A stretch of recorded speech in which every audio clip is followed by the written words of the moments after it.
couple announcements. Thank you for all who applied for the spring trip. You will find out the group that will be going the week after spring break. There's still some things that need to be deliberated from the professors. So look forward to an email or something regarding that along those lines in the future. For those who have not already received, sure, we'll be putting together an order for those who have not. In the near future, we're still figuring out the details on that. So more to come in the future with that. Just again, the spring trip, those who are in the room who will apply, that will be the 30th of this month to the 3rd of April. All right, today's session will be on PTP Care Today. It won't be an overly long session, but it is wonderful to know. You've covered it in many of your classes as well. So beginning with organization. Oops, sorry, you guys have show it to you. There we are. We'll begin with the organizational structure, master data, and the procure-to-pay process. The highest level of the organizational structure in any module relative to this is always the client. The data is stored globally, simply in only one. Only one version of the truth. Below that, the company code, the highest legal form of a legal set of books.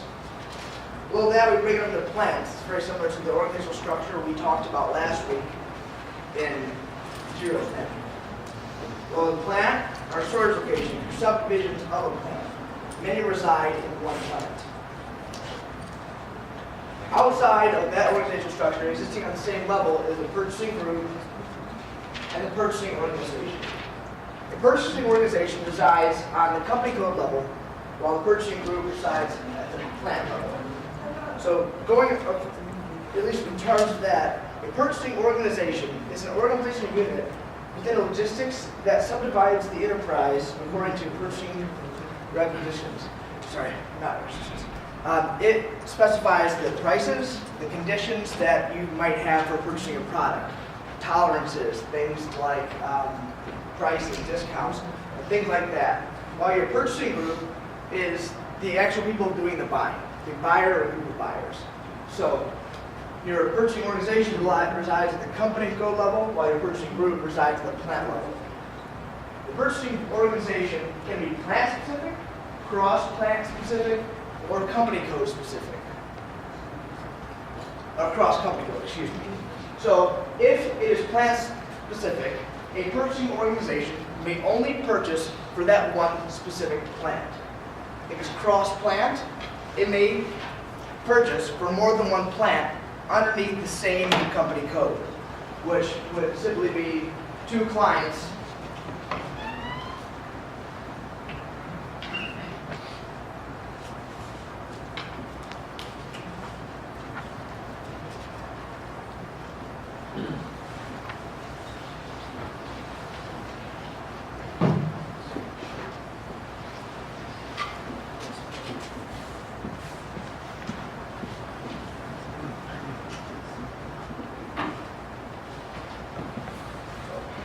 This is a visual representation of what I'm talking about. With the cross-company code, we would be within two different company codes buying for two different plants. So one purchasing organization might buy for those two plants. The cross-plant is within two plants that are beneath the same company code. And plant-specific is only for one single plant. Do you have any questions on that topic? Wait. So only one plant can be cross-plant, or more than one plant? I'm sorry, could you repeat your question? Could a client buy like from different? Oh, I'm sorry, I drew this wrong. Please forget what I said. Okay, okay. Sorry for the confusion there. That was a bad drawing. I got ahead of myself there and accidentally wrote another client. It would never be outside of another client. It should be within two company codes of the same client. Thank you for pointing that out, Wade, and please forget that second client. Your question was that? That was it? Yeah, so please forget that. That was a bad representation. This is correct. This is going back to what we talked about last week with the master data for a material type.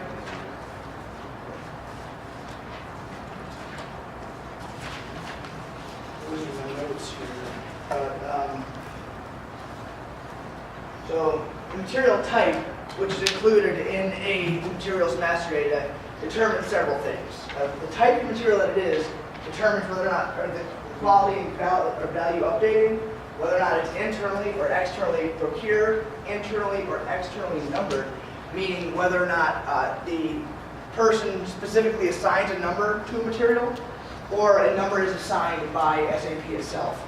Many different companies might have different ways or conventions of naming their products or numbering the products. That might be different from SAP, but SAP will guarantee a unique number for each material.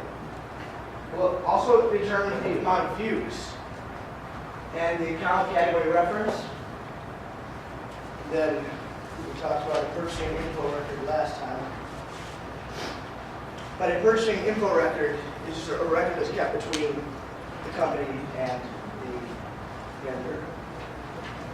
So a vendor master data, the general data about the company, such as address, it's kept at the client level. That is the most overall hierarchy, general data about the vendor. That's true no matter what you're talking about with the company that the vendor that you're speaking of. The accounting section, the company code, is specific to the company code. Remember that a company code is its own legal set of books, the highest organizational level that a company would have its own legal set of books. So that could be different. If you have a company code in Europe and a different company code in the United States, you'll have different information if you're buying from the same company in both areas. And that data is kept at the company code level, while the general data about that company will be kept at the client level. And then your purchasing data is kept at your with your purchasing organization. And that is specific to whatever your purchasing organization is. As we discussed earlier, different purchasing organizations can be done in different ways. The cross company code, cross plant, and plant specific. Now we're going to move on to the process that I've drawn on the board. We start off with our purchase requisition, or an ask, or requirements. They can come from many different things. Then we move on to our source of supply. At this point in time, we determine what possible source of supply could satisfy our requirements that were outlined in our purchasing requisition. Next step, we select a vendor. At that point, we have our vendor, we know what we want, we send out a purchase order. At that point in time, we do PO monitoring while we're waiting for the goods to come in. We can send expediters, which are messages to the company reminding them of the order. These expediters are messages that come before the required date of completion of the order. When the goods need to come in, these messages come in before the goods are supposed to be received. Reminders come after the point that the agreement outlined that the goods will be received. So that's the difference between expediters and reminders. Following PO monitoring, you actually receive the goods. You get the goods physically. At that point in time, you expect an invoice from your vendor, and then you would pay that vendor, completing the procurement cycle. But as you learned in your classes, there's a three-way match that occurs in this cycle. When you give out your PO, you give out a specific quantity and a specific amount. The quantity is matched with the goods received, while the dollar amount is matched up with the invoice that you received from your vendor.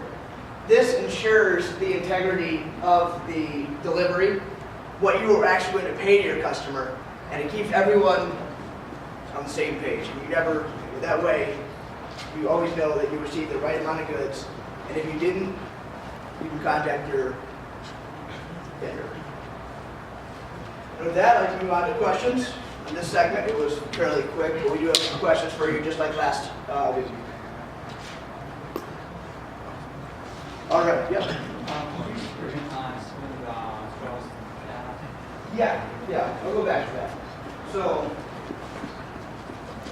a purchasing organization can be plant specific, which in that case, the purchasing organization is only responsible for one plant. Its only responsibility is one single plant within one company code. A cross-plant purchasing organization may purchase for more than one plant. In this case here, a purchase for more than one plant within the same company code. for a cross-company code purchasing organization, it's not very often that we see these things, but it could purchase for more than one plant in different company codes.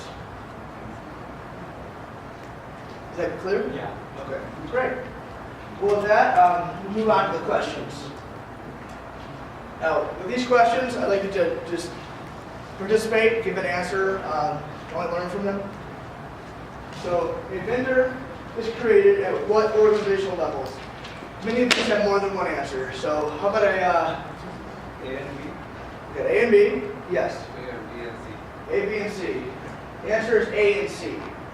Purchasing group is not necessarily, it is associated with the vendor, but at the plant level. A material type determines which of the following. Use. B. So we have B. A. There are more than one answer that apply here. I'll be clear about that. So, A and B. A, B, C, E. A, B, C, E. All right. Anyone else? A, B, C, E. You are correct. So it does determine the quality value updating, the views that are maintained for that material, the measurement of weight, and whether or not it's internally or externally computed, and also internal and external number. A cost that can be related directly back to a general ledger account is moved to CO by what? This is from a earlier presentation we did. You might remember from some of the classes. But how is a cost in financial accounting moved to control? With A. You're correct. It's primary cost element. Remember, the secondary cost element is what moves costs around within the controlling area. So you can remember that by the primary cost element will move from FI to CO, while a secondary cost element only moves costs within the control. And that is the way they distribute costs amongst different areas of the business, things like that. Master data that is relevant to SD includes, it's a tough question, it's kind of not really fair when I say that. It's A, C, and D. So your customer material info record, and purchasing info record. This is a tough one just because it comes from different area. So just kind of one of the things I'm going to throw at you, you always be answering questions in different areas on the exam. You have to know from all different areas, not focus on just one. So when a good received, what accounting takes place? I know everyone in 301 knows this.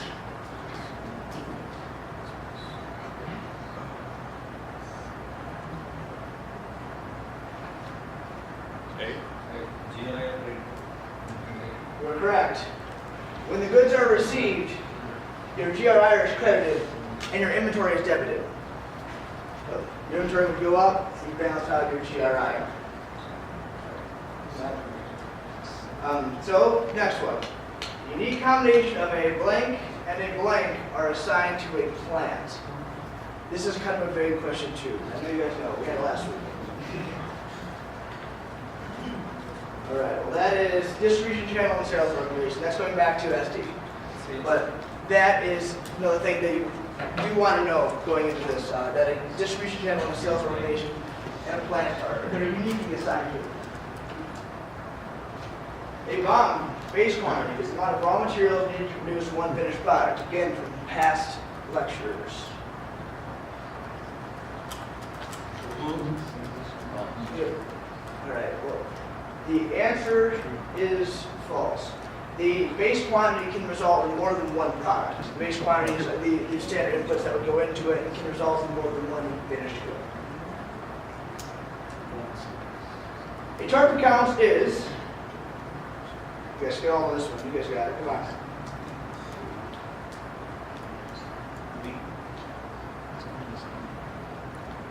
Two answers. There it is. A listing of all available general ledger accounts is available from more than one company code.